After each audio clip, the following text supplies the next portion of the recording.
Labas rytas, draugai, kaip visada sveikinuosi su jumis jau 11 kartą iš eilės ir šį kartą, nežinau, iš tikrųjų labas rytas ar ne, nežinau, kada jūs klausotės būtent šito podcasto, bet šiandien ryte atsibudau, tai yra šeštadienis, pasiėmiau savo telefoną, kaip visada, jeigu, žinau, kaip yra juokaujama, jog jeigu anksčiau buvo skaitomas laikraštis iš pat ryto, tai dabar mes tarsi laikraštį skaitome telefoną, ypač socialinius tinklus. Tai visas naujienas beveik sužinau iš būtent socialinių tinklų ir vienas iš draugų parašė Turkiją ir man atrodo verkiantį smailą parašė. Ir aš susimasčiau, kasgi nutiko. Pabandžiau panašyti internete, 15 minučių atsidariau, nežinau kodėl ne Delfis, bet 15 minučių. Atsidarau ir tenais štai tokia naujiena. Tai šeštadienio rytas prasideda nelabai džiugiamis naujienomis. Jeigu jūs klausotės šito podcasto pirmadienį, tai šitos aktualės aš įsivaizduoju iki šiol yra minimos, yra kalbamos apie tai ir panašiai. Taigi karinis perversmas Turkijoje neįvyko, šalis išgyveno košmarą, po kurio suimti 754 įtariamieji. Čia aš ką tik perskaičiau 15 minučių. Atsiprašau, pas mane sloga, kaip visada. Perskaičiau 15 minučių straipsnio antraštę ir trumpai. Šią naktį iš penktadienio į šeštadienį Turkijos prezidentas nebuvo šalyje ir jo vizito į kitą šalį metu buvo surinktas karinis perversmas. Suimtų žmonių kiekis prieš tai buvo pasakytas 750, žuvo mažiausiai 60 žmonių, 105 yra sužeista, bet čia labai tokiais pirminiais duomenimis, aš įsivaizduoju, kad šie skaičiai bus padvigubinti minimum. Sakoma, kad Turkijos sostinėje Ankaroj važinėjo tankai, kita karinė technika, man atrodo, skraidė kariniai sraigtasparniai ir panašiai. Nieko neįvyko, kaip visada aš bandau atsitraukti šiek tiek nuo politikos, kadangi politiko labai mažai ką suprantu, bet aš tik tai žinau vieną. Visi šitie kariniai perversmai, pasikesinimai ir panašiai prie nieko gero neprives, draugai, čia yra 100%. Prisiminkim tą pačią Libiją. Dar kažkokia tai šalis prieš metų, kažkokioje tai šalyje buvo prieš metų perversmas ir panašiai. Nereikia toli bėgti ir važiuoti, pasižiūrėkime Ukrainą, kas darosi Ukrainai nuo 2000, jeigu aš neklystu, 13 metų, ten iki šiol šalis neatsistatė beveik 3 metus. Po surinkto Maidano iki šiol bardakas šalyje, nors vieni sako, kad viskas nesitvarkoja, aišku, jie būna dažniausiai Kijeve. Jeigu nuvažiuoja į kitus miestus, tai supranta, kokios problemos yra finansinis būtent šioje šalyje, ką kamuoja šią šalį ir panašiai. O kiti sako, kad netgi tam pačiam Kijeve gyventi neįmanoma, yra blogai ir panašiai. Nors dabar berods viskas nusiramino, nors Donetske, Donbase turbūt iki šiol tenais vyksta kažkokie tai kariniai veiksmai, bet mes jų neliesime. Taigi labai trumpai apie įvykius Turkijoje ir nežinau, apie Nicą mes turbūt pakalbėsim su kitais žmonėmis, šią temą būtent apie dešiniuosius, apie kairiuosius. Trumpai vėlgi, jūs turbūt neiškritę iš šio pasaulio ir žinot, kad iš ketvirtadienio į penktadienį naktį arba vėlai ketvirtadienio vakare Prancūzijoje buvo švenčiamas Bastilijos paėmimas ir jos metu vienas teroristas, kaip yra sakoma, užgrobė sunkvežimį ir Nicoje, o Nica, jeigu kažkas nežino, yra labai prestižiškas miestas, kurortas ir panašiai. Jisai paėmė sunkvežimį ir pradėjo važiuoti per žmonės. Ir buvo, jeigu aš neklystu, dabar apie 90 žmonių yra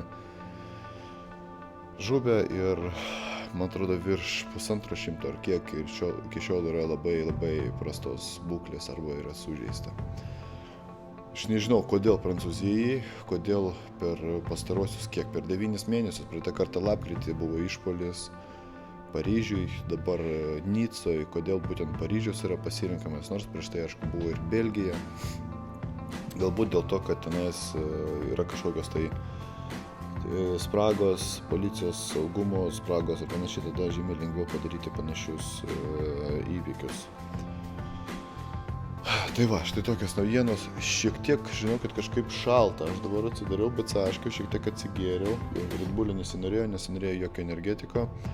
Ir, gan šalta, todėl pasiėmiau su savim dar ir kavos, šiek tiek bandysiu gerti kavą, šiek tiek sušilti. Nežinau, lauke ne taip šalta, kaip pas mus parduotuvėje. būna laukia, pavyzdžiui, ryte mes atvažiuojam tikrai apie 20 laipsnių, 20, galbūt 2-24 ateinam ir čionais toks šaltis konkretus, nors kandiškės yra išjungtos, nebent pats sakė įjungė kandiškę ir visą naktį jinai pučia.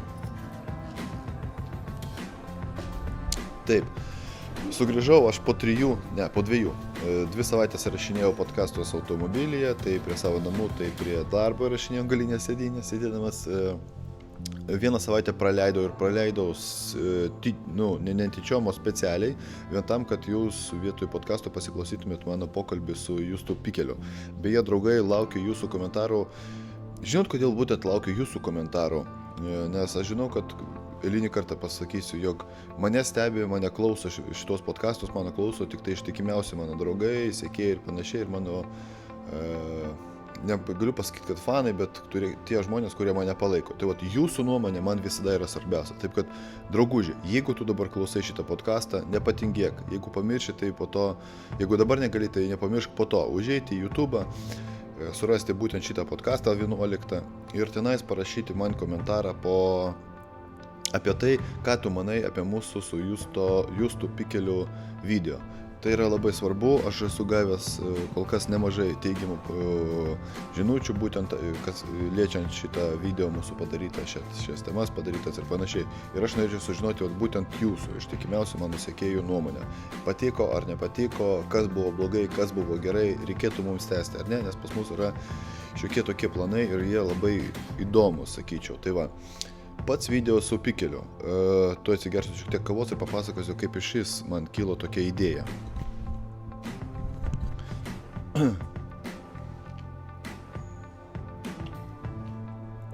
Gan garsiai šį kartą kažkodėl groja muzika iki, bet aš manau, kad jinai mums nesutrukdys.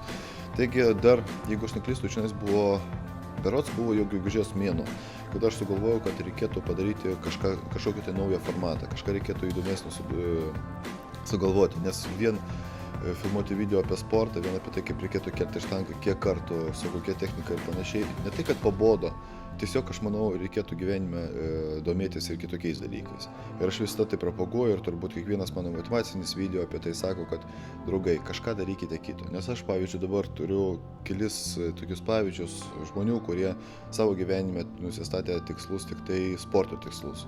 Ir aš matau, kaip bėga jų laikas, kaip bėga jų metai ir jie neprogresuoja, jie netampa geresni, jie dirba tą patį darbą, sakykime, jeigu jisai dirbo parduotuvėje, tai jisai dirbo parduotuvėje ten, arba jisai, jeigu dirbo krovėjų, tai tas darbas išliko ir po 3, ir po 4, ir po 5 metų. Jo maksimalus gyvenimo tikslas yra tiesiog užsiauginti raumenis, arba pariškinti raumenis, arba pastumti daugiau, patraukti daugiau ir panašiai. Aš visada, draugai, jums rekomenduoju ir propaguoju būtent tai, kad reikėtų besivystyti iš visų pusių, absoliučiai. Tai, kas jums įdomu, tai galbūt kas jums ir netgi nėra įdomu, bet jums padės versle, jums padės darbo paieškoj arba jūsų esamo darbo karjeros laiptuose padės ir panašiai. Visada stenkitės kažkokią tai gauti naudingą informaciją, naują informaciją. Ir kaip Pikelis pasakė, kad informaciją reikėtų dar gauti ir tokią, kuri yra tinkama būtent jūsų sielai. Ir jisai būtent šį pokalbį kažkaip pavadino kažkaip panašiai, kad buvo šitas pokalbis būtent ir smegenims, bet ir sielai. Man asmeniškai labai patiko irgi su juo pokalbis. Kai aš nusprendžiau padaryti naują rubriką, aš kažkodėl nesusimąstęs pagalvojau apie Justą. Jo iš vis nepažinojau, nes nebuvau su juo iš vis bendravęs, tik tai mačiau jo video apie Stebink LT, po to sužinojau, kas jisai toks, kad jisai buvo didžėjus, tai yra Justin Beat, pradėjau nagrinėti naršyti internete, rasti kuo daugiau informacijos, suradau ir supratau, kad šitas žmogus tikrai man reikalingas ir aš norėčiau su juo pakalbėti įvairiom temom. Pamačiau, kad yra pas mus bendras draugas, parašiau tam draugui, kad jisai parašytų tam Justui ir kad Justas man atrašytų, nes aš įsivaizduoju, kad žmogus yra jau gan vieša persona tokia ir į ne visas žinutės atsako, plus jeigu nesat draugai, tai žinutė turbūt nueina kažkur ne į inboxą netgi Facebook'e, o kažkur kitur, po to gali neatsekti ir aš būdam pats 2-3 savaitės nematau žinučių, kurias man atsiuntė kol kas dar ne mano drauguose nesantys žmonės. Tai va, susisiekiau su draugu, jisai su juo susisiekė, trumpai tariant, mes sutarėm, kad maždaug birželio vidury mes susitiksim ir pakalbėsim, šiek tiek buvo užimtas laikas, būtent visas birželis, čia nes pertvarka buvo pas mus parduotuvėje, Nastė išėjo iš darbo ir panašiai. Ir žiūriu, kad jau Liepos mėnuo, prisiminiau, pas mane visą galvą buvo šitas pokalbis ir paskambinau, parašiau Justui, sakau, davai, atvaryk, ar viskas galioja. Taip, viskas galioja, atvaryk. Atvarau tai yra. Atvarė, viskas, padarėm video, susukom, kaip ir minėjau pačiam video, kad buvo gan sunku padaryti apie jį namų darbus, nes be namų darbų eiti į tokį pokalbį būtų tiesiog, aš manau, beprotybė, būtų neplanuoti klausimai, kažkokios pauzės ar panašiai. Mano manymu, aš pasirašiau gan gerai. Aš žinau, kad Justas yra iškalbus žmogus, mes su juo labai gerai pasišnekučiavom, neieškojo nei jisai žodžių kišenėje, nei aš. Rezultatą matėt. Jeigu nematėt arba neklausėt šito podcast'o su Justu Pikeliu, draugai, būtinai pasižiūrėkit, 38 berods minutės. Bet čia arba jums patiks, arba ne. Jeigu patiks, tai laukit kitų video, aš manau, kad jie tikrai pasirodys. Jeigu nepatiks, aš manau, maksimum dar sekantį video pažiūrėsit su kitu turbūt pašnekovu arba su to pačiu Justu ir tada jau tikrai galėsit savo pasakyti, patinka ar ne ir žiūrėsit toliau ar ne. Dabar žiūriu į savo planą, kaip visą paruoštą podcast'ui ir supratau vieną dalyką, kad dažniausiai plano paruošimas kažkur vyksta, sakykime, niek padauginant kažkur apie 10-15 minučių maksimum. Šį kartą nerašiau jokio plano vakar, tai yra diena prieš, kad dažniausiai darau, arba savaitės bėgė, užrašau kažkokias tetimas aktualijas. Atvažiavau į darbą, įsijungiau notes programėlę ir parašiau turbūt maksimum per 1 minutę, nes tiek daug buvo įvykių, plus 2 savaitės mes su jumis nesimatėm, nesigirdėjom, turbūt būtų geriau taip netgi pasakyti ir gan greitai parašiau aš tokį planą. Taigi apie viską iš eilės, pakalbėkime apie kiną iš pradžio. Buvau trečiadienį kine su draugais ir su Nastė buvom nuėję į Tarzaną. Beje, visai nebloga akcija buvo pagauta Oze, tai yra multikino, į kurį jau vaikštau nuo 2012 metų. Anksčiau vaikščiodavau visada į Forum Cinemas. Man kažkaip Vingis ir patikdavo ir panašiai, Akropolį jau nebevaikštau turbūt 10 metų, nežinau kodėl.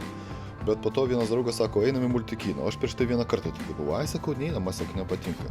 Sako, jisai, ne, ateik, pasižiūrėsi, pamatysi, tau tikrai patiks, nežinau, kodėl tau pirmą kartą nepatiko. Ir esmė tame, kad 12 metais mes nuėjom pasižiūrėti pirmuosius Keršytojus, Avengers, ir man, žinokit, tai patiko multikino, man patiko, kad ten parkingas didesnis, jokių problemų su parkingu nėra. Salės galbūt ir nedidesnės, bet man atrodo ir vaizdas geresnis, ir projektoriai tenai sustatyti geresni, ir 3D toks visai neblogas, akiniai nėra tokie, man bent jau pasirodė sunkus. Plius labai erdvios vietos, ta prasme galima atsisėsti ir aš beveik ištiesiu kojas. Tai iš karto mane papirko, plius laikikliai. Stikliniams laikikliam, man atrodo, irgi didesni, arba jų daugiau, arba jie kokybiškesni. Ta prasme, visos sėdynės, visa vieta man žymiai labiau patiko negu Forum Cinemas. Ir nuo 2012 metų aš lankausi tik tai multikino. Tai va, žiūriu, kad akcija Facebook'e trečiadienį 2 bilietai už 1 kainą. Galvoju, Tarzano premjera buvo praeitą penktadienį, dar savaitę nepraeito, turbūt nebus akcijos šiam filmui. Galvoju, panaršysiu. Panaršiau, žiūriu, kad galima nueiti šį filmą, pasižiūrėti, tai mes nuėjom su draugais į 3D, tai už 2 bilietus mes su Nastė sumokėjom 7,60 berods. Aš manau, kad šiandien yra superinė kaina ir aš manau, kad kiekvieną trečiadienį turbūt dabar eisiu į kiną ir žiūrėsiu kažką įdomesnio, nes kaina priimtina ir čia buvo 3D filmas, jeigu nebūtų 3D, tai būtų eurų pigiau iš vis. Už 10 litų, už 11 litų tikrai galima pasižiūrėti filmą, nes dviguba kaina, tai yra įprasta kaina. Mokėti 7,60 už 1 bilietą yra tikrai gan brangu, 25 litai, plus aš kai retai vaikštau į kiną, tai būna kartą į mėnesį maksimum. Net greičiau, tai aš visada nusipirkau ir popkorną. Tai dar popkornas apie 6 eurus. Atsiprašau. Mes tai visada pasiima su savimi greipfrutų sulčių, irgi ten gan brangus yra baras multikino, čia tenka pripažinti, iš tikrųjų aš sumokėjau 5,60 berods, vėlgi, man atrodo apie 6 eurus, bet buvo, jeigu neklystu, apie 40% nuolaidą berods tą patį trečiadienį mega rinkiniu. Tai beveik visą popkorną aš vieną suvalgiau, plus iš 2 gėrimų vieną išgėriau. Tai va, štai taip aš pačytinau ir pasižiūrėjau filmą. Taigi trumpai apie filmą. Tarzanas, jeigu kažkas negalėjo, pasižiūrėkite apie ką filmas. Ir pasižiūrėkite trailerį, pasakiau apie ką filmas, nes filmas tikrai ne apie tai, kaip jis buvo pagautas, tenais, ne, kaip tenais atvažiavo, paėmė tą berniuką, išaugino ir užaugintą džiunglėse ir panašiai. Filmas šiek tiek apie kitką. Filmo režisierius yra David Yates. David Yates surežisavęs, jeigu aš neklystu, nuo, man atrodo, 4, 5, 6, 7, man atrodo, 4 paskutinės Hario Poterio dalis. Visos 4 paskutinės man labai ir nepatinka, ar netgi 8 iš viso buvo, ne? Jo, Goblet of Fire, po to buvo Order of Phoenix, 6 buvo Half Prince, ar kaip jisai vadinosi, ir 2 paskutinės dalis. Tai 5, man atrodo, dalis visas surežisavo David Yates. Apie jo režisūrą. Režisūra nebloga, čia jeigu jau kabinėtis. Pats scenarijus šiek tiek kitoks negu įprasta, bet labai daug tenais irgi spragų. Dėl įvykių yra šokinėjama ir aš įsivaizduoju, tas šokinėjimas buvo padarytas specialiai, tai prasme, kad neakcentuot būtent, sakykime, ant kažkurio tai momento, bet tas perėjimas buvo toks labai grubus. Man nepatiko, kad filmas iš pradžių pasirodė gan nevaikiškas, bet iš tikrųjų po to buvo gan toksai vaikiškas. Kažko trūko, bet iš vienos pusės vėlgi galiu pasakyti, kad galiu atleisti tai, kadangi pastaruoju metu labai sunku surasti gerą filmą, labai retai pasirodo kinoteatruose tikrai geri, kokybiški filmai, bet iš kitos pusės negaliu to atleisti, tokių,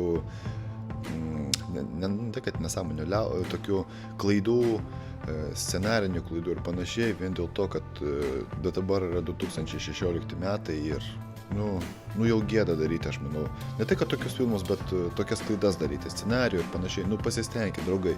Dabar iš tikrųjų labai sunku yra sužavėti žiūrovą, tai jūs bent jau pasistengkit. Nes, filmas neblogas. Pasižiūrėt, šiaip praleisti vakarą, tikrai neblogai. Kaip ir prieš tai sakiau, Aleksandras Skarsgård man labai patinka po True Blood, po jo Eriko vaidmens.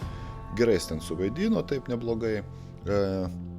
Atrodė jisai gerai, skaičiau, kad jisai, kiek jisai, man atrodo, 8 ar 10 savaičių ruošėsi šitam filmui, valgė po 7000 kalorijų per dieną, treniravosi tenais kaip pašėlės, tikrai atrodo gerai. Jisai šiaip aukštas yra, bet ir ten galingai atrodo. Bet galingai atrodo vien dėl to, kad jisai yra sausas. Ta prasme, jisai savo vaidmenį pasiruošė labai gerai, tikrai super. Kas žiūrėjo Wolf of Wall Street, tai žino, kas yra Margot Robbie. Margot Robbie dabar labai ant pakilos labai yra vertinama Holivude turbūt ir labai daug filmų su ją dabar pasirodo pastaruoju metu.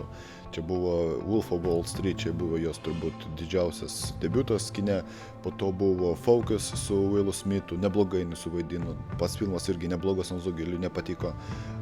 Šiais metais Tarzanas, šiais metais už mėnesį, netgi mažiau, man atrodo, išeina Savižudžių būrys, Suicide Squad, ten suvaidino, iš vis Harley Quinn.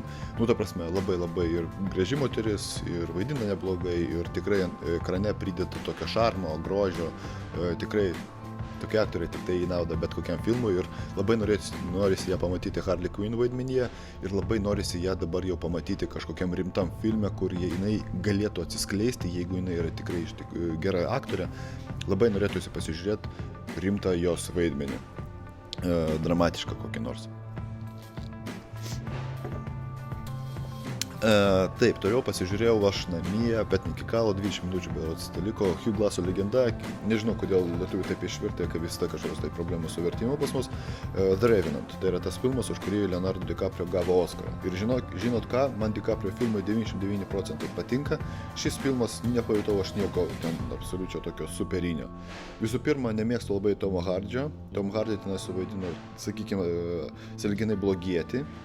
Bet nesmė, pats DiCaprio suvaidino neblogai, aišku, ten emocijos, viską tikrai tempia filmą, bet kad pats filmas taip labai jau kažkokį tai man paliktų įspūdį, nors dar net nedažiūrėjau, 20 minučių ten jo filmo nepakeis esmės, kažko trūko, nežinau, man asmeniškai ne kažką, toks filmas, tikėjausi daugiau, bet iš kitos pusės ir specialiai jo nežiūrėjau gan ilgai, kadangi jisai išėjo, man atrodo, vasarį ar kada geros kokybės pasirodė prieš keletą mėnesių ir nedegiau labai dideliu noru jį pasižiūrėti anksčiau. Tai tokia nuomonė apie The Revenant. Po to pasirodė trečioji serija, būtent mano vieno mėgstamiausių turbūt kol kas serialo Ray Donovan. Jeigu kažkas nežiūri, Ray Donovan serialas Showtime kanale eina, tai reiškia kabilinis kanalas, ten leidžiamas seksas, narkotikai, kraujas, keiksmažodžiai. Nors tenai jų ir nedaug. Filmas apie tai, apie žmogų, apie šeimyninį žmogų, kuris padeda susitvarkyti kitiems žmonėms su problemom. Sakykime, kriminalinis filmas, štai taip. Jisai sprendžia labiau kriminalinės problemas. Puikiai suvaidina tenais Liev Schreiber. Jeigu kažkas nežino šito aktoriaus, tai jisai vaidino X-menai pradžia. Ernis, man atrodo, tai buvo Wolverine. Filme jisai vaidino Sabertooth, blogietį pagrindinį. Šiaip, Liev Schreiber geras aktorius, man patinka ir jisai, man atrodo, jau ne pirmą kartą yra nominuotas Auksiniam gaubliui už šitą vaidmenį. Neblogas serialas, dabar pasirodė 4. sezonas, jau sezonai tarpusavy beveik nėra susiję. Šiaip serialas nėra toksai arba sunkus, ar toks labai, sakykime, meniškas, arba labai toksai gilus, bet neblogas. Kiekviena serija, nemačiau nei vienos serijos, kuri trunka virš 50 minučių kiekviena, kad jinai prailgtų. Tikrai labai gerai ir lengvai susižiūri šis serialas. Draugai, dar kartą tenka atsiprašyti, prigeriau, kai skyščiau ir daug kalbu, tenka šiek tiek atsiprašinėti jūsų. Taip, pasirodė 6 sezono The Suits pirmoji serija ir žinokit, taip, esu nusivylęs šiuo serialu, nežinau, aš jau pajutau, kad 5 sezonas jau toks ant ribos. Jeigu pirmas toks įdomus buvo, antras neblogas, trečias geras, ketvirtas trečias apie finansus, toks išvis neblogas, toks gerulis, geras, viskas įtempta, viskas okei. Tai 5 jau pajutau, kad pradeda grybauti kūrėjai, arba showrunneris pasikeitė, arba produceris pasikeitė, kažkas pas juos yra ne tai. Tas pats atitiko ir su True Blood, paskutiniai 2 sezonai, 6-7 buvo, ojojoj, kokie prasti. 5 sezoną The Suits jau buvo keistas, jau, man atrodo, jie pradėjo grybauti, nes jau ir kalėjimas prasidėjo ir panašiai, ir šiaip dialogai tokie iš piršto laužti, jau prasidėjo nesąmonė. Ir labai bijau 6 sezono ir, žinokit, pasiteisino mano baimės, tai vadinamas. Pirma serija 6 sezono, nežinau, taip susižiūrėjo man prastai, aš nesupratau. Vėlgi, perėjimai tokie keisti, dialogai labai prasti, labai nuspėjama dialogai, labai nenatūraliai atrodo aktorių elgesys su lyg tokiom situacijom, labai netgi vaidinimas toksai jau kažkoks prasidėjo. Ta prasme, netgi nebūna ilgų dialogų. Jūs įsidėmėkit, jeigu tie, kas žiūrit Suits, jūs įsidėmėkit, pavyzdžiui, 6 sezono 1 serija, jūs įsidėmėkit, ant kiek tenais yra prarašyti dialogai prastai, kad jie nekalba įprastom frazėm. Tenais visos frazės jau tokios eina tarsi epinės, ne? Čia tarsi, nežinau, kažkoks 90-ųjų serialas. Ką bekalba, visada tokios emocijos specialiai padarytos, tokios, kad tarsi meksikietiško kažkokio tai serialo. Ir aš tai supratau, ir tas pats Harvis apie tai kalba. Apie Doną tai iš vis nekalbu. Doną jau, man atrodo, nuo 3 ar nuo 4 sezono jau žiauriai pervaidina. Ta prasme, pernelyg stengiasi ir gaunasi tokia mišrai nekonkreti. Dona ir Harvis šią seriją tai iš vis. Kas ne frazė, tas tiesiog epinis posakis, pasisakymas kažkoks. Man labai neužėjo. Ir buvo toks tonas suduotas 6 sezonui labai keistas. Visada dažniausiai būna gera serija, pirma serija turėtų būti tokia, kad iš karto įstatytų žiūrovai, kad jisai norėtų po savaitės sugrįžti ir žiūrėti šitą serialą. Man taip nebuvo, aš labai nusivyliau. Aišku, aš pažiūrėsiu tikrai bent jau pusę šio sezono, tai yra šitas 10 serijų, kurios išeis pertraukos, o po to jau žiūrėsiu. Aš manau, kad verta užbaigti. Draugai, USA kanalas, gana uždirbinėt pinigus. Neužbaigkit taip liūdnai, kaip pasibaigė True Blood, kaip pasibaigė Dexteris, kaip pasibaigė Lost. Labai retas serialas, kuris pasibaigė gerai. Labai gerai pasibaigė Breaking Bad. Labai kokybiška pabaiga, super išvis. Prasme, matosi, kad kūrėjai buvo duota laisvė ir jiem buvo tiesiog pasakyta berods, kad 5 sezonai ir viskas, kažkas panašaus ir jie nesikišo toliau į jo reikalus. Gerai buvo užbaigtas Nusivylusios namų šeimininkės, nors pernelyg ištestas, sakyčiau, 2 sezonais turėtų būti mažiau, bet užbaigtas labai neblogai, paskutinė serija tokia griebianti, sakykime, už širdies, kadangi 8 metus žiūri, seki herojų gyvenimą, likimą ir panašiai, ir paskutinė serija buvo gera. Neblogai yra užbaigtas Daktaras Hausas, pavyzdžiui. Vėlgi, sakyčiau, 2 sezonais turėtų būti mažiau minimum, bet šiaip neblogai užbaigtas serialas. Ir po to dažniausiai nurieda serialo kokybė kažkur žemyn. X-Files geriau neprisiminta, ne? Prieš tai minėtas Dexteris. Nu per daug. Aš labai tikiuosi, kad Game of Thrones, kuris pasibaigs po 8 sezonų, berods tai yra oficiali jau informacija, tai yra 2 sezonai mums teliko, tai aš manau, kad tikiuosi labai, kad serialas pasibaigs taip, kaip nori kūrėjas. Aišku, tenais viską diktuoja J.R.R. berods, ne? Martinas, tai yra rašytojas, kuris parašė šias knygas. Ir jisai rašo scenarijų ir skiriasi tiek knygos nuo serialo ir panašiai. Jisai žino, kad dabar berods yra 15 serijų jam tiesiog telikę.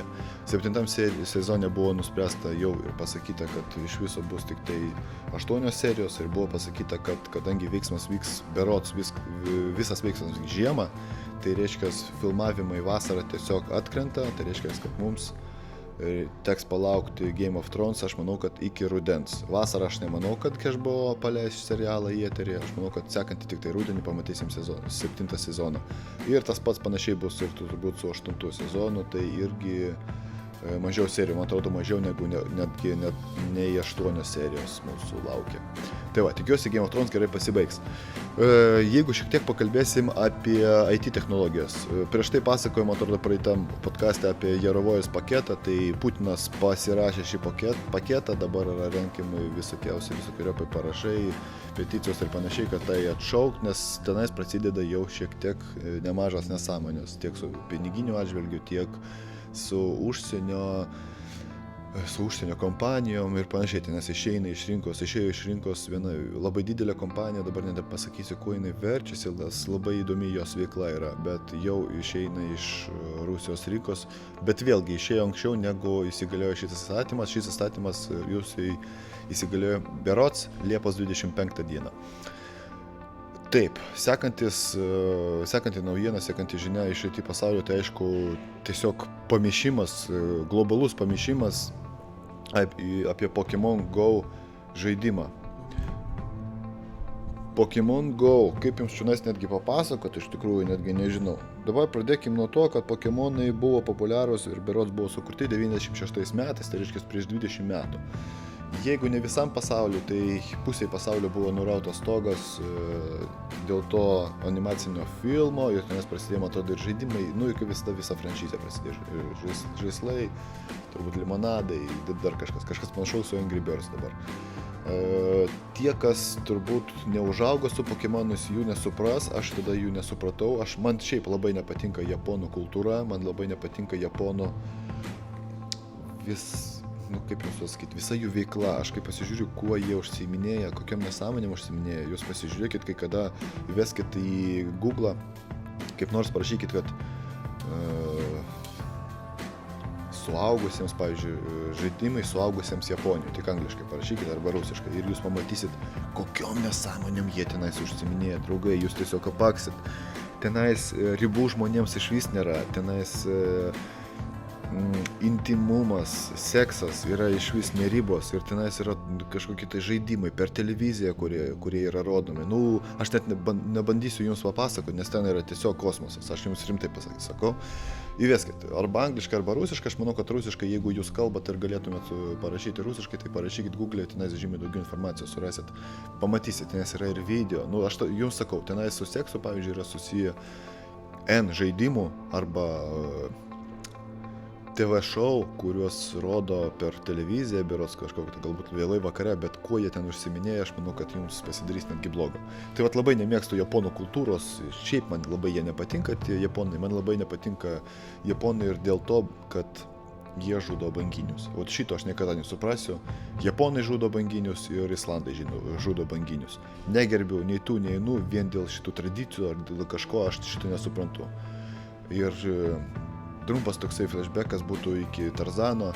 Tenais buvo labai gerai parodyta, kad žmogus ir gamta yra viena. Kažkada buvo tai atskirta, aišku, mūsų protas yra,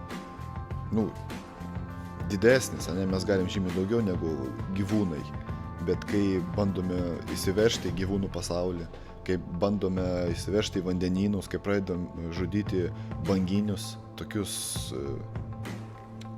aš negaliu net pasakyti apie tai, tokius padarus didelius kaip banginiai, kai pradedam žudyti dramblius dėl ilčių, kai pradedam žudyti liūtus dėl trofėjus, dėl kažkokios nuotraukos, dėl to, kad galima būtų po to pakabinti tas pačias iltis arba jo galvą kažkur ant sienos, kas buvo prieš porą metų su vienu stomatologu iš JAV.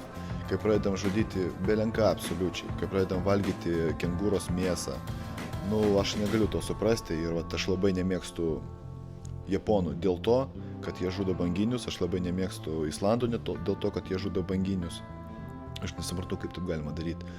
Ir aš tiesiog negaliu pakęsti, mane vimdo, aš negaliu žiūrėti, berods tai rudenį vyksta, mes apie tai kalbėjom berods kažkada. Aš negaliu pakęsti to įvykio Danijoje, kada yra sušaukiami delfinai į įlanką ir tenais yra tiesiog skerdynės. Ir kai yra pasakoma, sakykime, vaikui, kad kol tu nenužudysi delfino, tol tu netapsi tikrų vyrų, tai aš negaliu žiūrėti tuos kraujo baseinus apie tą įlanką, kuri nusidažo tikrai, tiesioginė ta žodžio prasme raudona spalva, kadangi tenais kraujo nerealus kiekis, tenais delfinai yra žudomi dešimtim, tiesiog ne už ką. Jie yra subiliojami, suvaromi į įlanką ir tiesiog yra skerdynės vykdomos su ginklais. Aš negaliu šito pakęsti, aš negaliu šito suprasti, kaip visas pasaulis gali dabar pradėti toleruoti vienalytės santuokas, kai gali toleruoti pabėgėlius ir panašiai, bet kodėl mes negalim toleruoti, kodėl mes iki šiol toleruojam, sakykime, delfinų skerdynės, kodėl mes nebaudžiam Danų, mes ką, negalim nubausti kažkokios tai Danijos, visas pasaulis ir aš žinau, kad prieš keletą mėnesių DiCaprio rinko parašus ir tenais peticijas pasirašinėjo ir propagavo šitas peticijas, kad sustabdyti būtent šitas žudynės Danijoje kasmet.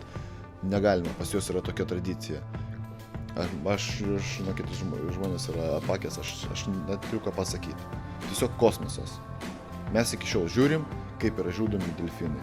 Mes nieko negalim padaryti kažkokiem Islandam, kad jie nežudytų banginių. Mes negalim pasakyti, paprašyti viso pasaulio, gražiai paprašyti Japonų, kad jie to nedarytų ir jie po to skundžiasi, kad pas juos tenais vien žemės drebėjimai, Fukusimos įvairios vyksta.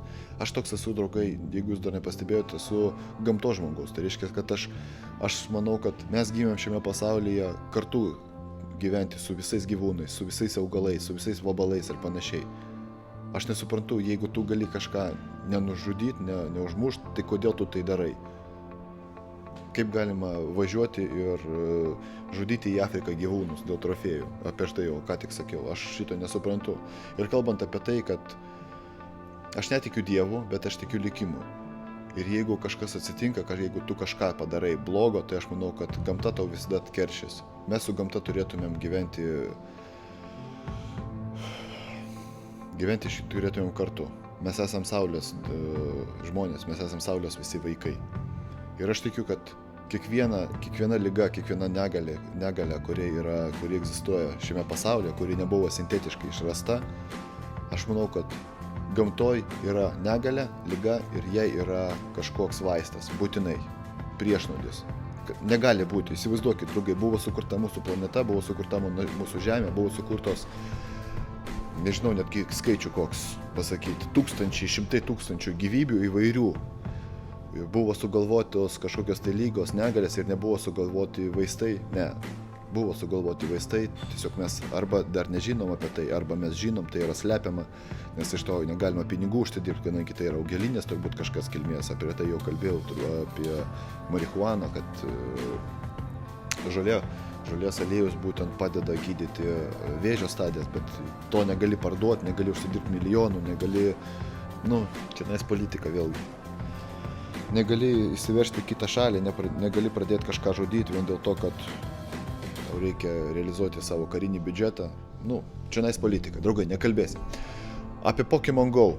96 metais buvo išrastas Pokemonų žaidimas, aš tada nesupratau, man nepatiko. Po to buvo toks nuosmukis nemažas ir dabar pasirodė nauja aplikacija, kuri iki šiol yra pasiekima. Jeigu aš neklystu, man atrodo, Androidas irgi turi. Bet kažkodėl tik tai berods JAV rinko, ta prasme, Europoje ir Rusijoje dar šito žaidimo jūs negalite atsisiųsti ir žaisti. Galite tai padaryti vienu atveju, jeigu jūs pakeisite savo App Store arba Play Store, ne? Androide yra Play Store, anksčiau buvo Android Market.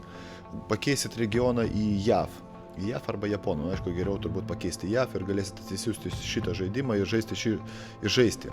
Esmė, jūs vaikštot, čia yra papildomos realybės žaidimas, turbūt šitai būtų lietuviškai. Jūs tiesiog tarsi matot tokį žemėlapį ir jums rodo, kad, pavyzdžiui, sakykime, už 1 kilometro yra Pokemonas. Reikia jį ateiti, pagauti, pagavę ten su Pokemonas, aš net nežinau, ką reikia daryti. Jų lygis pasikelia ir panašiai. Tai vat, ir jūs pešiom einat arba važiuojat ir kažkur, sakykime, pavyzdžiui, jeigu tai Vilnius, sakykime, prie katedros aikštės yra tas Pokemonas. Jūs įjungiat kamerą ir jums pridėtinės arba papildomos realybės dėka jums parodo, kad, sakykime, prie katedros stovi Pokemonas. Jūs ten tapsnuojat per ekraną ir sugaunat tą Pokemoną. Esmė tame, kad kiekvieną kartą apie tai kaip tik pakalbėjo Pikelis, Justas ir aš skaičiau internete, kažkoks irgi buvo berods video dar padarytas, kad kiekvieną kartą, kai jūs įjungiat savo vaizdo kamerą tam, kad pamatyti ir sugauti Pokemoną, visi šitie duomenys yra siunčiami į Google serverius. Ir jeigu anksčiau važinėdavo automobiliai Google ir surinkdavo visą informaciją, kad padaryti Google Maps, Street View ir panašiai, tai dabar daro visą tai milijonai žmonių visame pasaulyje. Dabar žmonės pakvaišo dėl to Pokemon Go. Iš vienos pusės gerai, žmonės labai daug pradėjo vaikščioti, ta prasme, tu negali atvažiuoti į darbą, negali nuvažiuoti, paimti Pokemoną vien dėl to, kad šis Pokemonas gali būti kažkur ant kalno, ar šis Pokemonas gali būti aikštėje kažkur, kur tu negalėsi privažiuoti su automobiliu. Tai bent jau kažkiek tau reikės prasėti.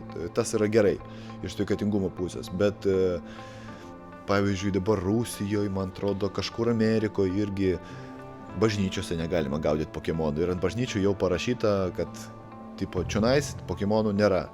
Tenais yra begalė tokių vidinių, sakykime taip, liaudiškai tariant, pribambasas. Sakykime, yra toksai Pokemonų priviliotojas ar gaudytojas toksai. Jį galima nusipirkti už realius pinigus, tipo aplikacijų ir panašiai. Ir pavyzdžiui, kai kuriuose šalyse, berods vėlgi JAV, yra kelios kavinės yra sugalvoję tokius prikolus. Jie nusipirka šitos Pokemonų privilioklius ir tarsi pastato į savo kavinę. Ir žmonės atėję gaudyti Pokemonus, ateina, atsigeria kavos, nusipirka šokoladuką, nusipirka kažkokią bandelį ir panašiai. Tai vat štai tai bando vystyti verslą su Pokemon Go.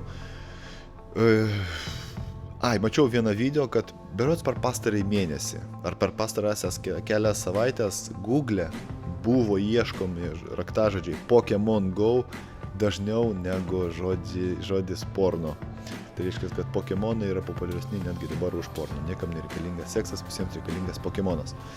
Tai va, štai tokia informacija apie IT sferą. Nors šiek tiek pakalbėjome, aišku, ir apie gamtą. Dabar apie sportą, draugai, labai trumpai. Aišku, du dideli įvykiai sporto pasaulyje, tai Euro 2016 pusfinalį ir finalas.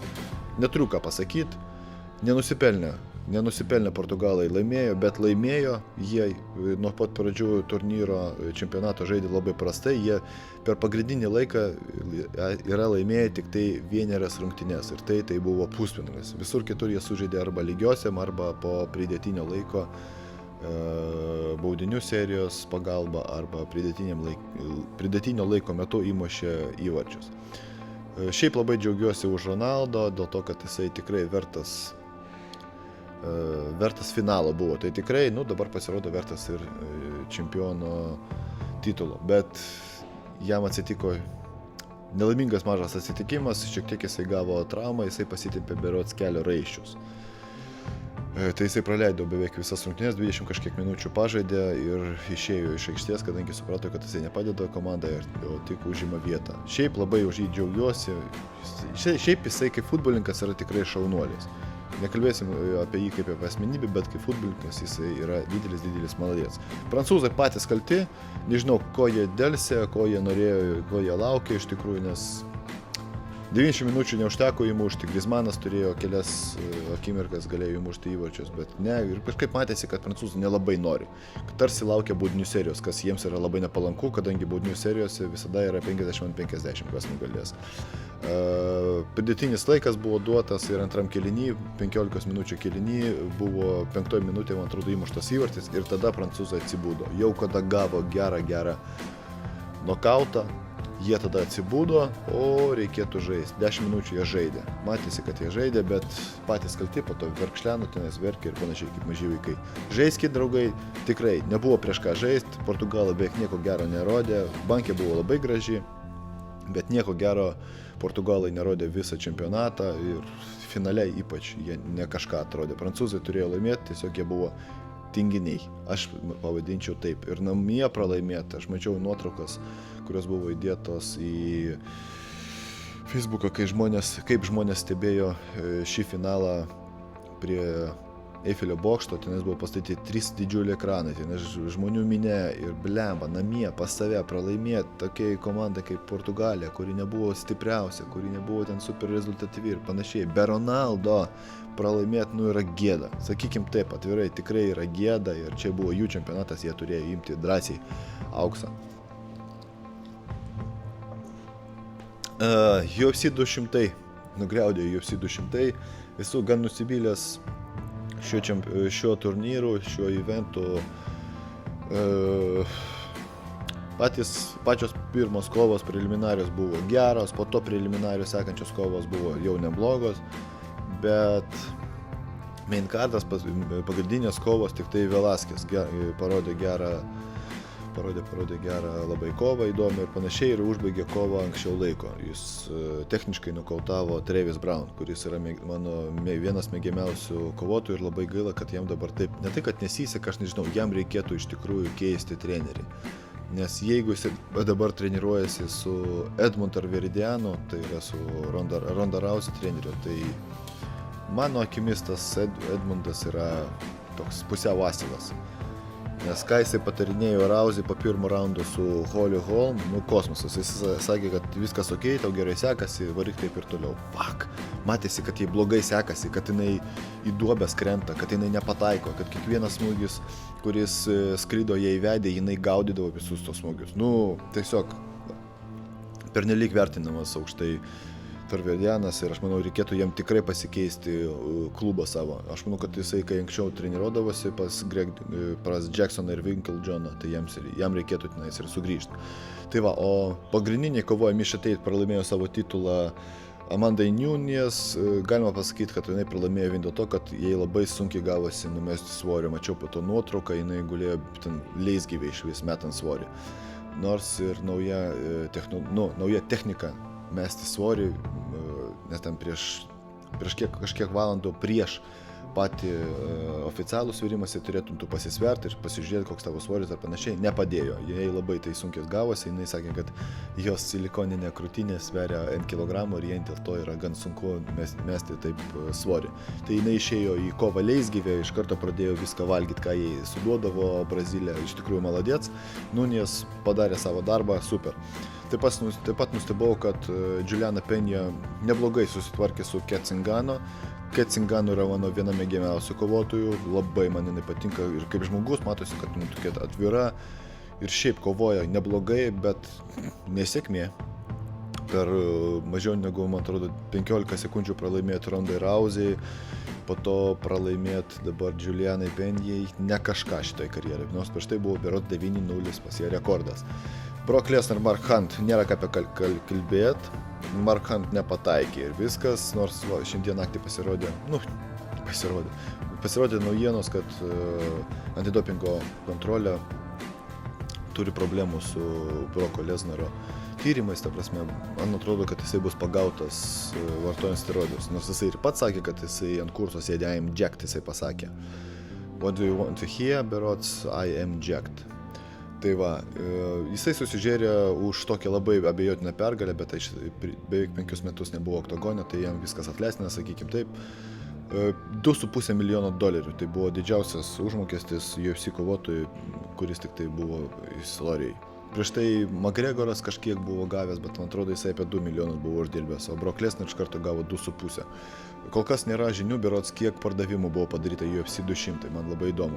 Tai va, ir šiandien naktį, kada pasirodė šitos žinios apie dopingo mini skandalą su Lesnaru, Mark Hunt pasakė, kad aš noriu arba pusę Lesnaro uždirbio, arba aš noriu išeiti iš UFC ir daugiau čia nekovoti. Ir jisai labai tinkamai viską pasakė, kadangi jisai pastoviai kovoja su steroidininkais, su atletais, kurie naudoja anabolinius steroidus. Nors galiu pasakyti tikrai, kad 90% iš jų naudoja, bet kai kurie iš jų labai matosi, kad pastoviai sėdi ant chimkės, nes, sakykime, tas pats Lesnaras matosi, kad pas jį yra labai hipertrofuoti raumenys, tas pats Antonio Bigfoot Silva irgi matėsi, kad jisai ir prisipažindavo, kad pas jį buvo problemų su gigantizmu ir panašiai. Po to, su kuo jisai dar kovojo, dabar neprisiminsiu taip greitai. Ta prasme, jam pastovi kažkaip, taip sakykime, nesiseka. Šiaip jisai parodo labai geras kovas ir aš manau, kad jisai turėtų gauti žymiai daugiau pinigų negu gauna, nors jo rekordas, jeigu aš neklystu, dabar yra netgi neigiamas. Ta prasme, jisai yra pralaimėjęs daugiau kovų negu laimėjęs. Bet kiekviena jo kova yra gan graži, gan gera, tik va šita su Lesnaru buvo ne kažkokia, nes Lesnaras, buvo aišku, kad jisai nenorės kovoti stovėsenui stovint, nes jisai tikrai suvalgytų kelis smūgius, kaip fūras smūgiuoja Huntas ir būtų atsigulęs pamiegoti Lesnar. Todėl jisai visą kovą praleido parteryje. Tas pats buvo ir Daniel Cormier, Anderson Silva, labai prasta kova, sakė žiūrovai, tikrai. Matėsi, kad smūgiavimo technika skiriasi diena naktis, Silva persmūgiavo Cormier drąsiai, todėl Cormier tarsi paklodė. Yra toks dabar netgi prikolas, kad šį kartą kovojo ne Cormier prieš Silva, o paklodė prieš Silva, nes jisai paguldydavo Silva ir gulėdavo ant jo ir viskas, nieko negalėjo padaryti. Bet aš jį puikiai suprantu, jisai negali sau leisti pralaimėti tokioj kvailoj, sakykime, kovoj, kur prieš 2 dienas pasikeitė oponentas, kuriam jisai netgi nesiruošė ir panašiai. Taip, aš jį pilnai sutinku. Tai va, štai tokios naujienos iš UFC pasaulio, dabar laukiam UFC 201, bet netgi ne taip kaip UFC 202, kuriame susitiks McGregor prieš Diaz antrą kartą. Dabar paskutinis dalykas, apie ką norėčiau su jumis pakalbėti, čia šiaip tokia bendra informacija. Užkniso draugai mano skaudantis riešas, kurį buvau nurovęs praeitų metų lapkritį, po to praeitų metų berods gruodį, po to praeitų metų, jau šių metų sausį, nuroviau 3 kartus iš eilės su to pačiu pratimu, Hunterių spaudimas krūtiniai. Vis neramindavo ir mane tas riešas ir neramina iki šiol, bet aš sportavau be pertraukų. Nenorėjau sustoti ir dabar nusprendžiau, kad velniop. Riešas skauda, būna naktį atsikėlė ir blemba, maudžia tą riešą ir galvoju, velniop, padarau pertrauką, kiek reikės tokią pertrauką ir padarau, netgi iš tikrųjų, draugai, negaliu tinkamai daryti kojų. Man kojų darimas yra pritūpimai, būtinai vienas geriausių pratimų. Negaliu tūpti vien dėl to, kad reikia laikyti rankomis štangą, o belaikant išsisuka labai riešas ir gan skauda, po to aš, pavyzdžiui, padedu štangą ir vietą ir negaliu sulenkti normaliai rankos, gan skauda. Tai va dabar darau pertrauką ir aš tikiuosi, kad 1, 2, maksimum 3 savaitės aš būsiu be sporto, kažkiek prarasiu kilogramų ir panašiai, bet va to labai greitai atsistatys ir jau galėsiu visų pilnų pajėgumų vėlgi pradėti sportuoti. Taip, pasižiūriu laiką 48 minutės, kaip visada maždaug apie 5 minučių mes su jumis kalbam, nei vienas kol kas podcastas netruko ilgiau valandos. Šį kartą buvo 11 jau podcastas, prieš tai sakiau, kad savaitę pailsėjom. Dėkui, draugai, kad palaukėt, laukiu kaip visą jūsų komentaro, ko būtent jūsų prašiau beveik pačioj šio podcasto pradžioj, kad jūs pakomentuotumėt, kaip jums video su Justu Pikeliu, kokios rekomendacijos, kokios buvo. Ne tai, kad problemos, arba techninės problemos buvo, nes kameros labai skirtingai nufilmavo ir aš bandžiau sulyginti šviesą. Buvo pirmas blynas toksai neprisvilęs gavosi, bet šiek tiek perdegė, sakykim taip. Tai va, draugai, visiems kaip visada ačiū. Žinau, kad jūs visada laukiat, visada klausot mano podcastų. Aš grįžau su podcastais būtent įprastu jums laiku. Tai yra labai ankstyvas pirmadienio rytas, aš tikiuosi, kad jį pasiklausysit, pakilės jums arba nuotaika, arba šiaip kažkokios naudingos informacijos jūs gausit pasiklausę šį podcastą. Visiems ačiū, kas komentuojat, visiems ačiū, kad prenumeruojat mano kanalą, visiems ačiū, kas statot laikus, dalinatės šiais podcastais ir panašiai. Visiems geros savaitės, pasižiūrėsim, kokie jinai bus ir susitiksim jau kitą savaitę, jau beveik paskutinę Liepos savaitę susitiksim, draugai. Sakau jums, iki.